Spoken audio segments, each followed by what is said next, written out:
ശബരിമല ക്ഷേത്രത്തിലെ തന്ത്രിയെ മാറ്റുന്നതിൽ ദേവസ്വം ബോർഡിനെ പിന്തുണച്ചുകൊണ്ടാണ് പന്തളം കൊട്ടാരം രംഗത്തെത്തിയിരിക്കുന്നത്. തന്ത്രിയെ മാറ്റാൻ ബോർഡിന് അധികാരമുണ്ടെന്ന് പന്തളം കൊട്ടാര പ്രതിനിധികൾ വ്യക്തമാക്കുന്നു. അധികാര ദുർവിനിയോഗം നടത്തിയാൽ ആ സ്ഥാനം റദ്ദാക്കാം. യോഗ്യതയുള്ളവരെ തന്ത്രിയായി നിയമിക്കാനുള്ള അധികാരം ബോർഡിനുണ്ട്. തന്ത്രിയെ മാറ്റാനും നിയമിക്കാനും നിയമ തടസ്സമേയില്ല. ഒന്നിൽ കൂടുതൽ തന്ത്രിമാരെ വേണമെങ്കിലും ബോർഡിന് നിയമിക്കാം. നിലപാട് വ്യക്തമാക്കിക്കൊണ്ട് പന്തളം കൊട്ടാരം കുടുംബാംഗം രാജരാജവർമ്മ ദേവസ്വം മന്ത്രിക്ക് ഏതായാലും കത്തയച്ചിരിക്കുകയാണ്. ടി വി പ്രസാദാണ് വിവരങ്ങളുമായി ചേരുന്നത്. ടി വി പ്രസാദ്, യോഗ്യതയുള്ളവരാരോ അവരെയാണ് തന്ത്രിയായി നിയമിക്കേണ്ടത്, അക്കാര്യത്തിൽ തർക്കമില്ല. ഇപ്പോഴിതാ പന്തളം കൊട്ടാരം ആ നിലപാട് വ്യക്തമാക്കുകയും ചെയ്യുന്നു. കണ്ഠര രാജീവർ ശബരിമല സ്വർണ്ണക്കൊള്ളക്കേസിൽ പ്രതി ചേർക്കപ്പെട്ടതിന് പിന്നാലെ തന്ത്രിസ്ഥാനത്തിന് അർഹനല്ല എന്ന് പലയിടങ്ങളിൽ നിന്നും അഭിപ്രായങ്ങൾ ഉയരുമ്പോഴാണ് കൃത്യമായ നിലപാടിലേക്ക് എത്തുന്നതും ദേവസ്വം മന്ത്രിക്ക് കത്തയക്കുകയും ചെയ്തിരിക്കുന്നത്. അല്ലേ, തന്ത്രിയെ മാറ്റും അതിനുള്ള നടപടികളിലേക്ക് തന്നെയാണോ പോകുന്നത്?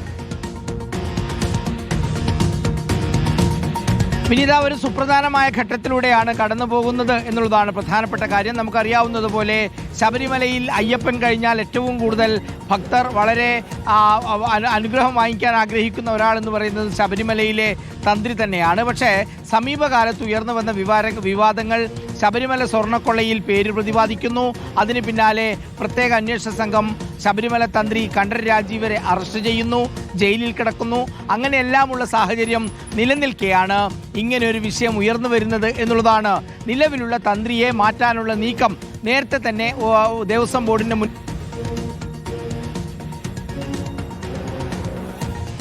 ശരി, നേരത്തെ തന്നെ പ്രസാദ് തുടരാം.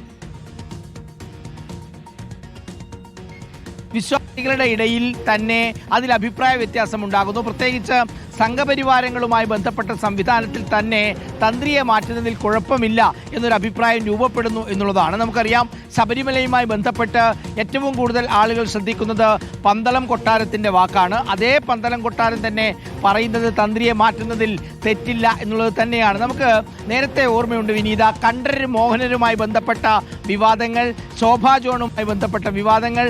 ആ സമയത്ത് ആ കണ്ഠരർ മോഹനരെ ആ സ്ഥാനത്ത് നിന്ന് നീക്കിയ നമുക്കറിയാം. അതിനുശേഷം അദ്ദേഹം ശബരിമലയിലേക്ക് വന്നിട്ടില്ല. ഈ ഒരു സാഹചര്യം, ശബരിമല സ്വർണ്ണക്കൊള്ള വിഷയത്തിൽ ആരോപണ വിധേയനായി നിൽക്കുന്ന തന്ത്രിയെ മാറ്റാനുള്ള ചർച്ചകൾ നടക്കുന്ന സമയത്ത് മാറ്റുന്നതിൽ തെറ്റില്ല എന്ന് പന്തളം രാജകൊട്ടാരത്തിനൊപ്പം BJPയിലെ മുതിർന്ന നേതാവായ KS രാധാകൃഷ്ണൻ ഉൾപ്പെടെ പറയുന്നു എന്നുള്ളതാണ്. അതിനെതിരായി സന്ദീപ് വാചസ്പതി വരുന്നുമുണ്ട്. ഇതിൽ അഭിപ്രായ വ്യത്യാസമുണ്ട്. പക്ഷേ ചർച്ചകൾ വലിയ രീതിയിൽ പുരോഗമിക്കുന്നു. എന്താണ് സംഭവിക്കുക എന്ന് കാത്തിരുന്നു തന്നെ അറിയേണ്ടി വരും വിനീത.